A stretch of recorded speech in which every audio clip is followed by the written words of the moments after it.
পিছত আমি সিদ্ধান্ত ললো যে 100 যদি ছাত্ৰ ছাত্ৰী আছে তাতো আমি এটা প্ৰধান শিক্ষকৰ পদ সৃষ্টি কৰিম এই প্ৰক্ৰিয়া ইতিমধ্যে আৰম্ভ হৈছে কিন্তু আজি আমি কেবিনেটত এটা খুব ইম্পৰ্টেন্ট সিদ্ধান্ত লৈছো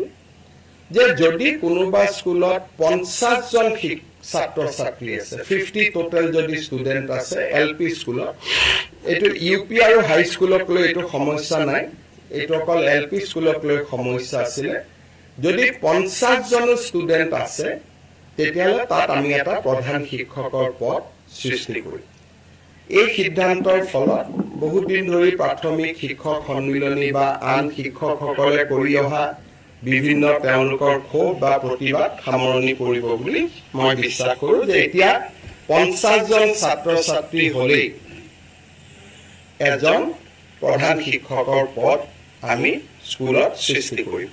আৰু এই প্ৰধান শিক্ষকসকল দ্বিতীয় হ'ব তেওঁলোকৰ বৃত্তি আৰু প্ৰশাসনিক ক্ষমতা